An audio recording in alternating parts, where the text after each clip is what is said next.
How could I have been so blind all these years? The words echoed in my mind as I stared blankly at the floral centerpiece on our table, reeling from the conversation I'd just overheard in the restroom hallway.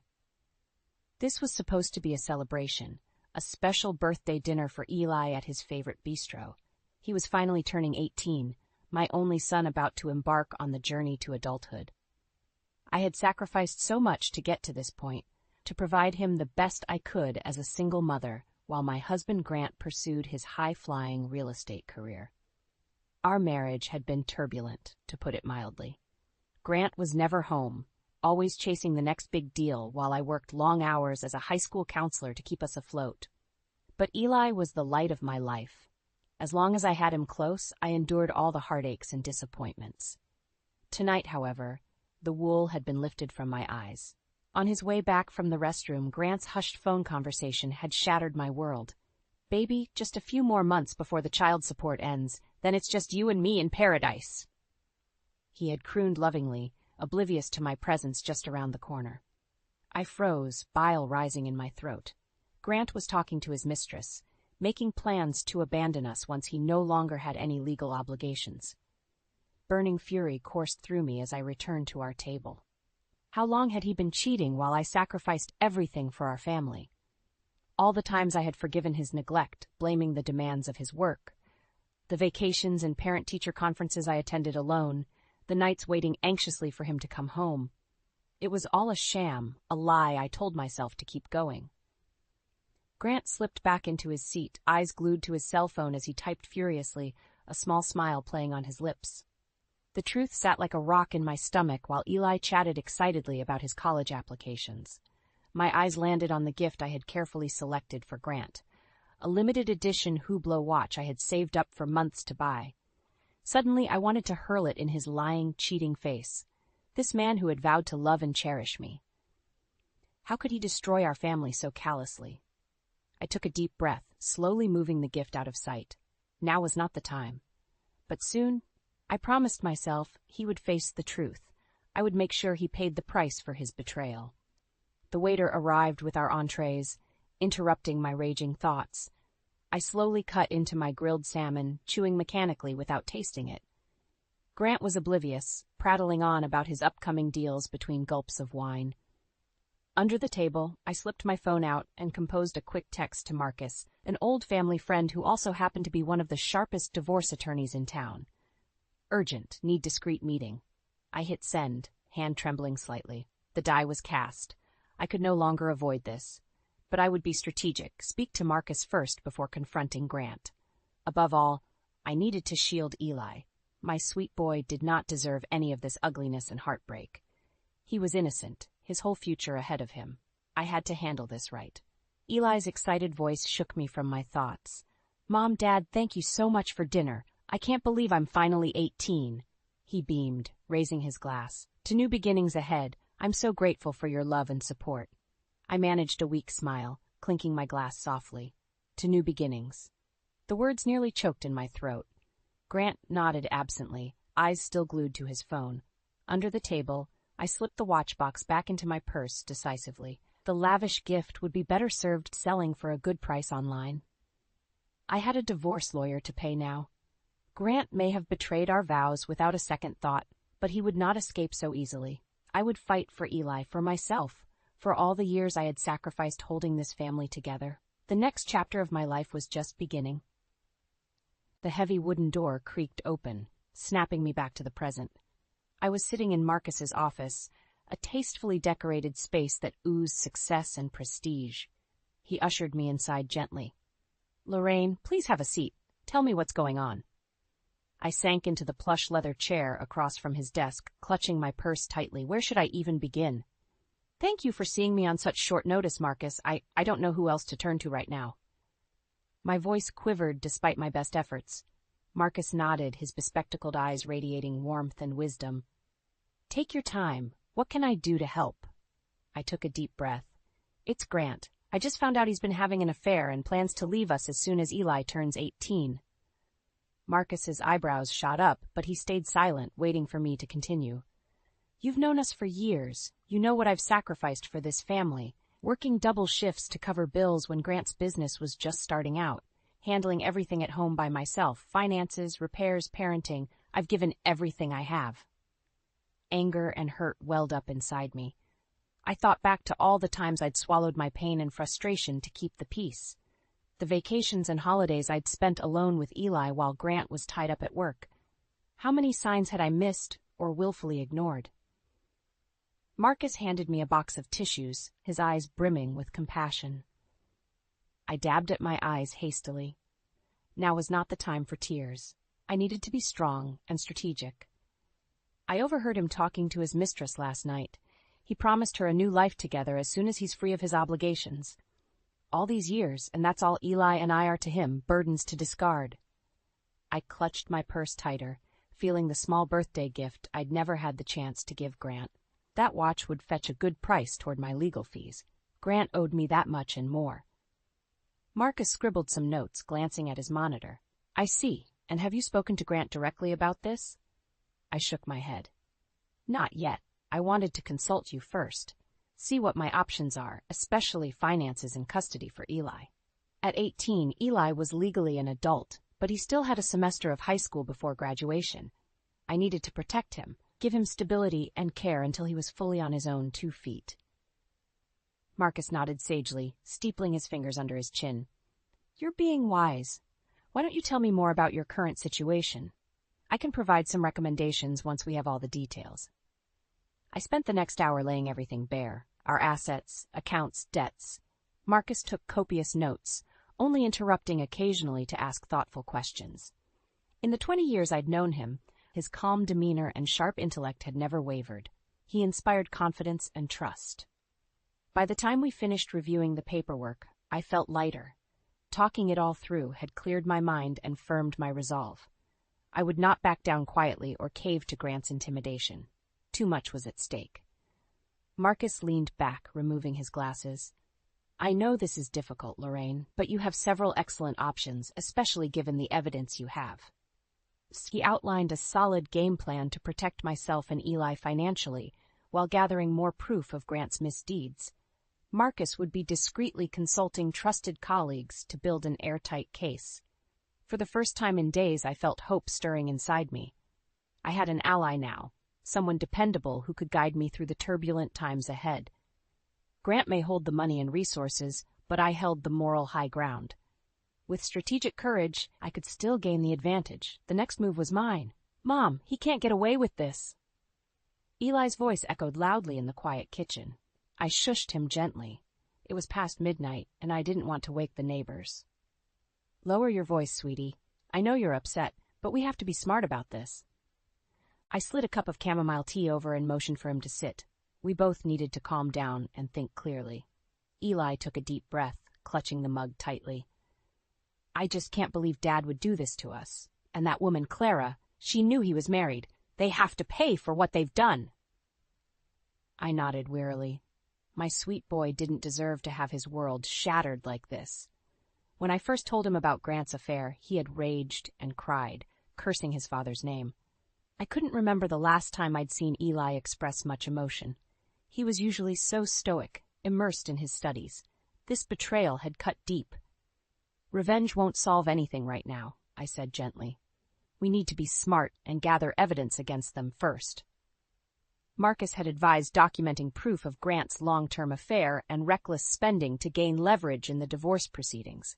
Hitting him where it hurt, his reputation and his money, was the smartest play. Eli gripped his mug tighter, eyes blazing. I can talk to some of Dad's former assistants and colleagues. Maybe they know something that could help. I hesitated.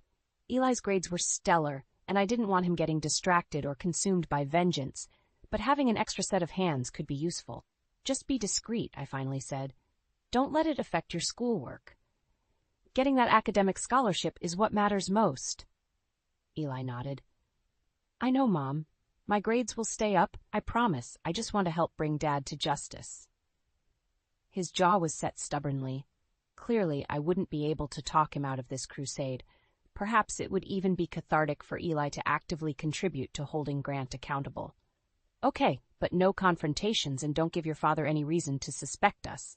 I squeezed his hand gently. Now get some rest. You have exams next week. Eli hugged me tightly before shuffling off to bed, still mumbling curses at his father. I stayed up late finalizing my divorce filing papers and financial disclosures. Grant's sweet little mistress, Clara, was in for a rude awakening when she realized the price of her new life.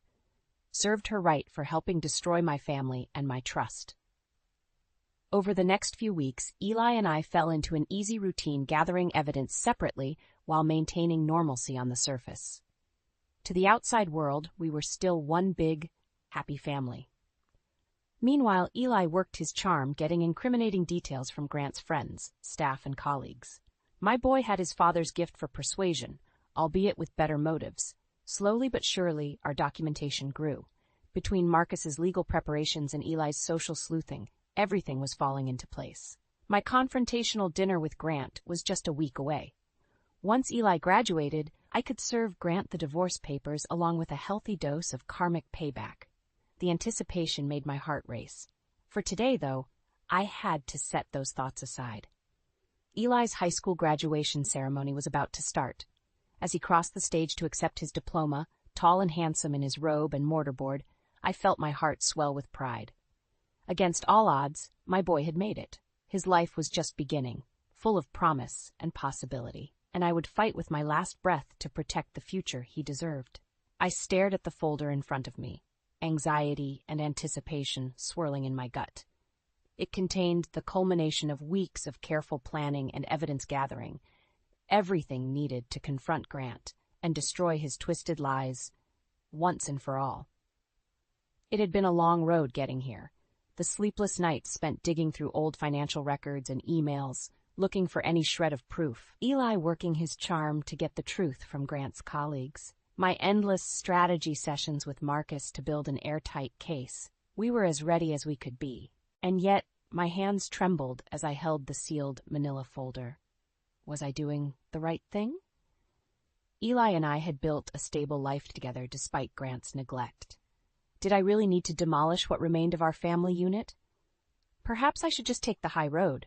Let karma take care of Grant and his midlife crisis fling, while I focused on my future with Eli. I could tell Grant that I knew about his affair, but minimize the confrontation. Amicably dissolve our marriage without all this ugliness. Salvage some faint echo of the happy family we once were. I shook my head sharply, dispelling those weak thoughts. No more blind forgiveness and second chances for Grant. He had thrown away any goodwill I once felt when he betrayed our sacred vows, lied to my face every day while plotting his escape with that gold-digging secretary Clara. Grant deserved to be brought low after profiting from my years of sacrifice. This was about justice, not just revenge. Exposing his misdeeds was the only path to closure for me and especially Eli. My son had enough turmoil to process already without carrying this bitter secret forever. The truth would set us free. Our future peace and healing depended on total honesty and accountability.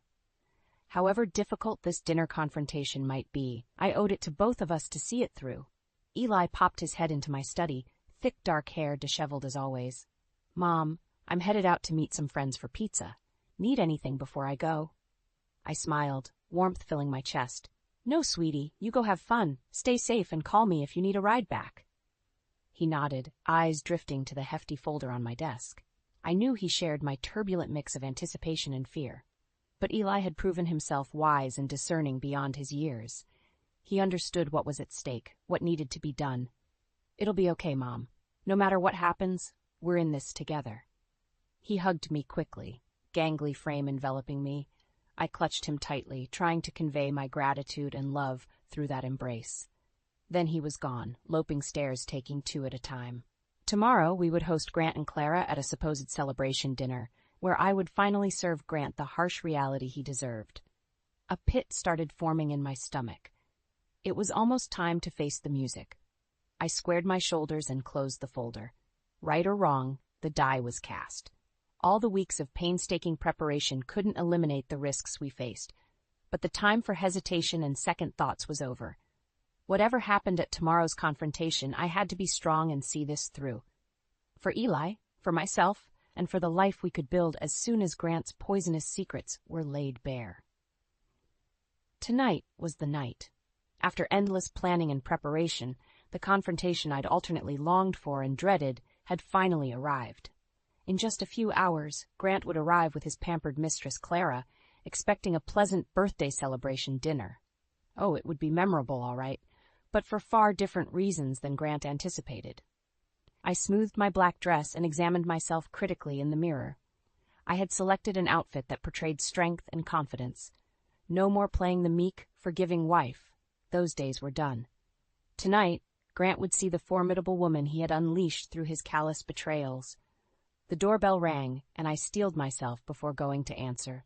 It was Marcus, precisely on time.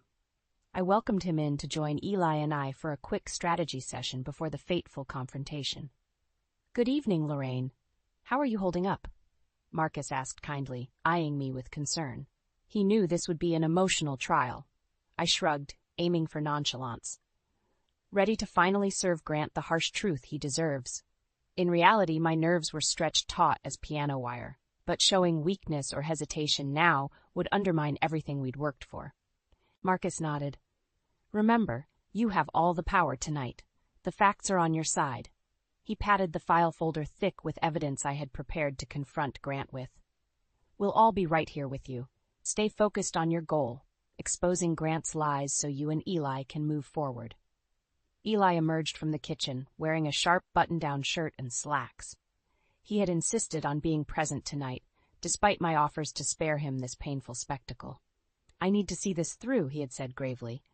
My boy had grown up so fast this past month.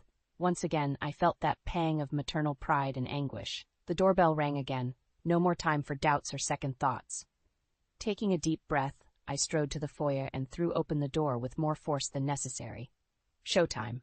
Grant stood on the porch next to a tall, impeccably dressed blonde. Ah, the elusive Clara in the flesh. She was certainly beautiful, but looked rather bland and vapid. I managed a tight smile. "Grant, Clara, so nice of you to come. Please make yourselves comfortable." My voice dripped honey, belying the maelstrom within. Grant breezed in casually, Clara clinging to his arm. "Wouldn't miss Eli's celebration dinner. Where is the man of the hour, anyway?" Right on cue, Eli appeared from the kitchen, face schooled into a mask of grim calm. We all took seats around the finely set dining table. Expensive china and crystal wine glasses glinted in the low light, the perfect backdrop for the bombshells about to be dropped. Marcus nodded discreetly, signaling that he had activated the hidden recording devices we had planted earlier. We needed every detail documented. I smiled tightly. "So glad we're all together tonight for this special family occasion." Grant grinned while Clara fidgeted. "I want to propose a toast." I raised my wine glass. "To new beginnings." We all took sips. Now for the true theatrics to begin. "There is something I need to discuss with you first, though, Grant." I kept my tone civil and calm, still playing the role. Grant looked confused, while Eli and Marcus's eyes were steely calm. They knew what was coming. I pulled out the thick file folder and let it drop onto the table with a resounding smack. New beginnings indeed. For example, your new beginning with Clara here, while our marriage was still very much intact. Grant paled rapidly. "What are you talking about?" he sputtered. Too late. The trap was sprung. I smiled icily. "I think you know very well, but allow me to refresh your memory." I opened the folder slowly, watching Grant and Clara's eyes widen. "Let's start with the credit card statements, shall we?" I pulled out a stack of papers. "Some very interesting hotel charges the past few years while you were working late." Grant sputtered, face rapidly turning red. "I can explain." I silenced him with a look. "Save it. Unless you can explain 10 pages of charges for jewelry, lingerie, couples massages, must be quite the demanding client." Clara flushed crimson next to Grant, shrinking into her seat. Served her right, the two-faced homewrecker. And that's just the start. I slammed down another stack of papers. "Emails to your assistant clear back to 2012, dictating love notes to your dearest Clara?" I shook my head in mock sadness. "You always were sloppy with covering your digital tracks." "How did you—" Grant stared at the mounting evidence, eyes bulging. I felt a surge of dark satisfaction at finally puncturing his brazen facade. "It doesn't matter how. What matters is you being held fully accountable for destroying this family." My voice remained icy calm, strengthened by the righteous fury coursing through me. I pressed on, spurred by years of pent-up hurt and betrayal. Oh, and let's not forget the offshore accounts. Quite a lot of marital assets diverted without my knowledge. I'm sure the court will have questions. With that, I turned my gaze to Marcus, who had been silently observing. His face was a mask of restrained fury. He rose slowly from his seat. Good evening, Grant, Clara. I'm Marcus Wright, attorney representing Lorraine during these divorce proceedings. Grant's face somehow turned even paler. I drank in his shocked expression, thrilled to finally have gained the upper hand. As you can see, we have compiled extensive evidence of your financial malfeasance and infidelity. Lorraine has a rock-solid case for an extremely favorable divorce settlement and child support. Marcus motioned to the damning array of documents. I suggest you refrain from denying any accusations or attempting to discredit this evidence. We have enough proof to bury you for years in litigation and destroy what remains of your professional reputation. He paused, leaning over the table to look Grant right in the eye. However, if you agree to a quick, amicable settlement, we can avoid airing more of your dirty laundry. I urge you to make the wise choice here. His smoothly delivered ultimatum pierced the heavy silence. Clara was openly sobbing now, mascara smudged across her face. Under different circumstances, I may have pitied her. But tonight, I only felt cold satisfaction seeing her lavish, ill-gotten world crumble. Grant buried his face in shaking hands, the magnitude of his defeat sinking in. I had imagined this moment so many times, certain I would explode in rage or glee. But confronted with the reality, I only felt bone-deep relief. Our painful charade was finally ending. The long road of healing could begin. I rose calmly from my seat, holding Grant's defeated gaze. Your lies end tonight. Sign the settlement, grant us a quick divorce, and this all disappears. You have a choice to make. With that, I turned my back and strode away, my heels clicking decisively on the tile floors. The confrontation was over, my long-awaited justice finally obtained. It was time to start writing a new story. I stood at the kitchen sink, numbly rinsing wine glasses with shaky hands. The confrontation I had planned and agonized over for weeks was finally over. Grant and his tearful mistress had staggered out minutes earlier, shell-shocked and defeated. Marcus stepped up beside me, gently prying the glass and sponge from my clenched fingers. It's done, Lorraine. You were strong and decisive, just as we planned. His kind eyes radiated reassurance. Go rest. I'll finish up here. I managed a weak smile of gratitude before sinking into a kitchen chair, body and mind utterly spent. The adrenaline that had fueled my ruthless composure through the evening was bleeding away, leaving me hollowed out. Eli entered cautiously, kneeling beside my chair. Mom, are you okay? His worried face blurred through my exhausted tears. I pulled him into a crushing embrace, clinging to the reassuring solidity of his presence. My boy, my reason for enduring all these trials. It had all been for him. I'm okay, sweetie. It's just overwhelming. I stroked his hair as he hugged me tighter. Watching his father's shameful secrets brutally exposed couldn't have been easy either, but Eli had insisted on bearing witness tonight, to see justice served for both of us. Once again, his maturity and resilience left me in awe. I dabbed my eyes and sat up straighter. Enough tears. I needed some answers. Marcus re-entered, holding a thick manila envelope. The settlement agreement is ready for your review, along with the petition for divorce. I'll be filing immediately. It's an extremely favorable outcome. He summarized the terms: 70% of marital assets, full child support for Eli's college, and enforcing Grant's retirement from his company to protect our stakes. It was far beyond what I had hoped for. Marcus had worked magic. I flipped numbly through the pages, emotions still muted with shock. It was all here in ink. Grant's admission of guilt on multiple counts, surrendering everything we had demanded. He had caved entirely, knowing any court battle would be hopeless against our arsenal of evidence. Thank you, Marcus. This is more than fair.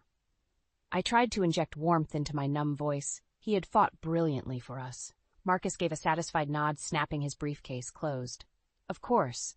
It's the very least Grant owes you both after all these years. Justice won't restore what he broke, but it can clear a path for your fresh start. I walked him out, still in a daze, with Eli's arm wrapped firmly around my waist. As I watched Marcus's car disappear into the night, an unexpected thought pierced through the fog. It was over. Every sleepless night, every hour spent strategizing and gathering proof, every ache over my demolished marriage, I could release it now. Grant's ruin was assured, and my future finally free of his poisonous web. Tomorrow I could begin rebuilding a joyful life with Eli, unburdened and unashamed. It would take time to truly heal, but we had taken the first bold steps tonight. I turned to Eli, hope flickering tentatively inside me. Why don't we take that trip to Italy we've always dreamed about? A mother-son graduation celebration. Eli's face lit up, eyes shining. Really? That would be amazing. I hugged him tightly once more before heading upstairs, the promise of tomorrow's freedom propelling my tired steps. I could rest easy at last, justice served and a new dawn awaiting. The past was finally laid to rest. Warm sunlight filtered through swaying Italian cypress trees as Eli and I strolled down a cobblestoned path, gelato in hand. It had been 2 blissful weeks since we'd arrived in Tuscany for a celebratory graduation trip, courtesy of Grant's newly liquidated assets. Italy was just as beautiful and healing as I'd hoped. Long leisurely days spent exploring quaint hillside towns and tasting delicious local wine and cuisine. Evenings spent laughing with Eli over home-cooked meals on our villa's patio, looking out over rolling vineyards stretching to the horizon. Our confrontation with Grant already felt like a distant memory. Being immersed in the beauty and serenity of Italy made those painful chapters of our life somehow smaller. Petty, even. I sighed contentedly, linking my arm through Eli's as we walked. "How's your pistachio gelato, sweetie?" He grinned. "Amazing, as always. This was the best graduation gift ever, Mom." My heart swelled. "You deserve it, kiddo. I'm so proud of you." Watching Eli relax into his carefree young self again after shouldering so much responsibility and heartache had been the greatest joy. He would return home ready for college, unburdened by his father's toxicity. We arrived back at the villa as the setting sun bathed the terracotta roof tiles in golden light. I curled up on a lounge chair with a glass of Chianti, flipping idly through my discarded novel. For the first time in ages, I actually had time to read something unrelated to financial records or divorce law. Across the patio, Eli was furiously typing on his laptop, brow furrowed in concentration. Probably chatting with that pretty Italian friend he'd met in town earlier this week. Young love in the Tuscan sun, how quickly life moved on. My own heart suddenly felt lighter than it had in years. The isolation and stress that had weighed me down was finally lifting day by day. I was remembering what it felt like to breathe freely, revived by new possibility. A notification from my lawyer back home interrupted my musings. Marcus had sent through the final divorce decree, officially dissolving my tattered marriage. In the attachment, he included a brief update on Grant's downfall. I quickly skimmed through. Grant had submitted his resignation from the company, disappearing quickly and quietly as agreed. His reputation was mud in the industry after rumors of embezzlement and misconduct surfaced. No cushy CEO positions awaited him now. A vindictive part of me hoped he was suffering, consumed by shame and regret over losing his wealth and stature. But an even larger part simply felt indifferent. Grant no longer held any power over me, for better or worse. I stretched out on the lounge chair contentedly. The sun had set, leaving a dusky purple hue over the vineyards. Somewhere nearby, cicadas chorused softly. Eli wandered over and squeezed my shoulder. "Hey, Mom, want to go grab dinner in town tonight? My treat." I smiled, pride and gratitude welling up. "That sounds perfect, honey." Arm in arm, we made our way slowly down the winding path toward town. The past was finally laid to rest, granting me passage to a life reclaimed, and I intended to savor every luminous step ahead with my boy beside me. Justice had been done, and hope's first tender shoots were rising from the ashes at last. Our new story was just beginning.